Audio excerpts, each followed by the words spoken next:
I gotta tell you, my friends, take it from a long time, pretty heavy drug user. I've used a lot of drugs for a lot of my life. This is the best drug of all. Not the eyeball, but the third eye. That's supposed to be the third eye there. He's wearing a hat because he's all dressed up. And if you're a she, then it's she. Whatever. It doesn't matter. It's not about sex or gender. It's about your third eye, pineal gland. Got to decalcify that thing. That beautiful thing. It's way lodged in the center of the brain, so it's not right here in the front, but that you can access it when you do your finger here. Finger it. Just nudge it. Massage it. Feels good. Meditate looking up. Yogananda has techniques for that. I'm just now learning. Can't go into detail because I'm still just learning, but you focus up. Silva mind control, same thing. You kind of try to look up to your third eye.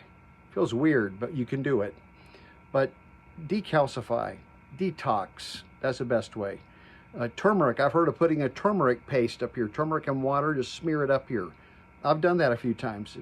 It's not bad.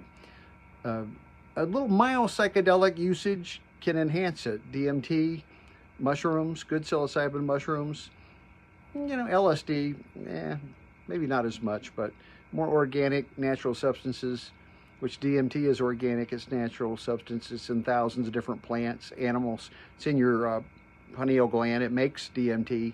You have most of it in your lungs in your body. You have it in other parts of the body. I'm not sure specifically where, but you have it throughout your body, DMT.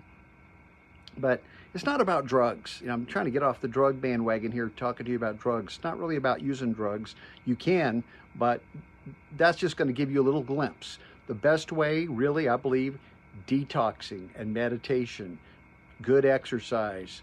Aerobics are good, stretching is good, yoga is good. Get the Kundalini moving up your spine, your chakras, get them balanced, cleansed. Reiki can help.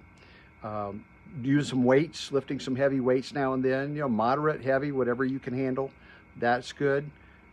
Anything you can do, herbally, there's a lot of herbs you can look into. There's teas that can help, things like that. I don't want to go into all the specifics, but detoxing is really good. Sweats, steam, sauna.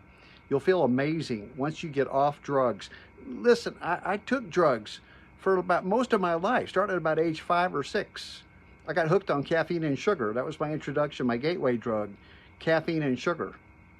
It was a pretty potent combination for a kid. Had me wound up like a top. And then, 17, I discovered cigarettes and alcohol. Oh man, I'm an adult now. I'm doing booze and cigarettes. That's cool. Got drunk a lot, burned a lot of brain cells out early on, messed my lungs up smoking. I got off cigarettes after 5 years. I drank for 20 years. I was alcoholic, so I quit in 89. So I've been sober 33 years now. That was a good move. But pot, I was heavily addicted to pot, psychological, whatever you want to call it. Heavily addicted to pot, hashish, all of it, edibles, smoking it, vaping it, you name it. I would have snorted it if I could, Snorted a lot of cocaine for about 2 years, heavily addicted to that in the late 70s. Did a lot of psychedelics, probably tripped 4, maybe 500 times. I lost track. Did a lot of street drugs, Molly, MDMA, ecstasy, all that kind of stuff. Did them all. Heroin's the only thing I didn't do. I stayed away from it. I took opiates, legal opiates, Vicodin, OxyContin, Percocets. Took those when I had back surgery. Heavily strung out 25 years on psychiatric drugs. Doctors had me taking Adderall, speed, methamphetamine. Of course, I liked speed all along. Anything that was a stimulant, caffeine, heavily addicted to caffeine most of my life. All those drugs just polluted my body, my cells, my brain, damaged me. But you know what? There's hope. If there's hope for somebody like me, 70 years old, 70 and a half now, and I'm feeling more amazing than ever because I got off my last drug, which was pot. I was still doing that heavily until 4.5 months ago. I just suddenly one day stopped. Wasn't like I had withdrawal or anything. I probably had a little bit, just mild moodiness for a few weeks, but other than that, no. I feel great. I feel amazing. Now, instead of sleeping 8, 9, 10 hours, I sleep 6.5 hours a night on average. I get up feeling fantastic. Wake up. I have better moods all day long. I have more energy all day long. I can remember things a lot better. I think more clearly. But my moods, that's the biggest thing. I took 25 years of psychiatric drugs for moods. because my moods were always like, so the doctor would give me more drugs, downers, uppers, combination of antipsychotic drugs. Oh, you have bipolar, you have ADHD, you have anxiety, you have depression, you need this, you need that.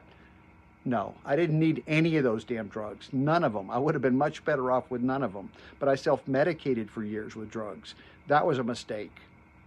It's woven into our culture. We're indoctrinated and we're programmed and conditioned to think we need drugs. Whether it's from the AMA, your drugstore, Walgreens pharmacy, your doctors giving you scripts like mine did, or street drugs, which I dabbled in my whole life too, or legal alcohol is a drug. Caffeine's most legally heavily used drug in the world is caffeine. They're all drugs. They're all, as Mr. Mackey said, drugs are bad. No, I disagree. They're not really bad, but they can be bad for you, especially if you use them habitually. Habitual use is the worst. If you're an occasional drug user that just does it here and there and you're well disciplined, more power to you. I guess you could have fun doing that. But I think the key is getting the pineal gland decalcified, detoxified. You'll start having amazing dreams that you'll remember, vivid dreams. They will help guide you. You'll learn things from your dreams. You can process them, record them when you wake up in the morning. That's what I do. My life's just changed radically. And a lot of it's spirituality. Find some sense of spirituality, even if it's just believing in a so-called higher power, whatever name you want to give it, call it Dumbo. It doesn't matter. God doesn't care. God has no name. We call it God, but you can't name it. You can't really know it. Only when you suspend the ego, and the best way to do that is get off drugs. So that's my recommendation. Get in touch with your third eye. It loves you. You're going to love it when you do. Namaste. Peace. Be well. Live long. Prosper. Don't do drugs. Unless you really have to. But yeah, don't do drugs.